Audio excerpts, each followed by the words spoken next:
Assalomu alaykum asqolilar, kanalimiz a'zolari. Quva tumani Marksda, pastki xo'ja hajamda, ya'ni esa infeksionniy больницаning oldidagi ko'cha, yonidagi ko'chadan kirganda orqa tomoni, xullas, ikkinchi ko'chada Olmabog' degan ko'cha ekan.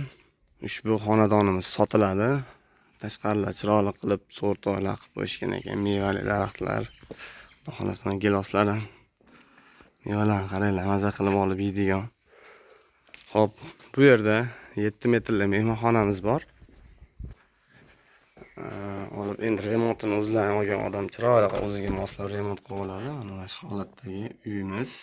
Patologiyalarda bo'lgan eshiklar. Bu yerda podvallari ham bor ekan, odam yuradigan bemalol. Bemalol kompotlarni qo'shsalar ham bor. Teraska uchun joy qilib qo'yishgan ekan. Bu yer to'sib turibdi, xona qilsalar ham bo'ladi. Bu yerda mana ikkinchi xonamiz. Remontlar unaqa devorlar yorilib ketib, boshqa bo'lmagan, yaxshi. Xudo xolasa mustahkam qilib qurilgan uylar.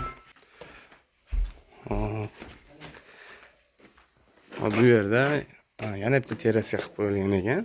Oldi ayvon qilib. Bu yerda 3-xonamiz.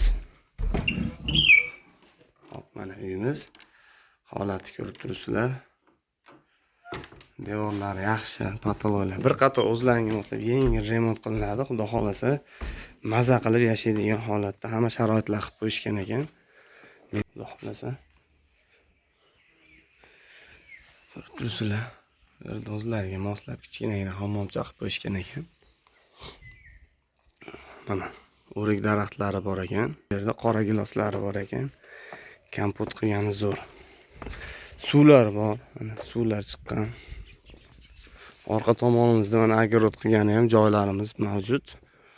Hojatxonalar, molxona, naves-paveslar ham qilib qo'yishgan ekan, hayvon boqqan. Xullas olib maza qilib yashaydigan uy. Puli ham unaqacha qimmat emas, xudo xolasa. Shu holatda mana bu yerda hayvon boqsa bo'laveradi. Uzungina narsa bor, bu hojatxonamiz. Xullas ushbu xonadonimiz sotiladi. Buning narxini 35 ming deyishyapti.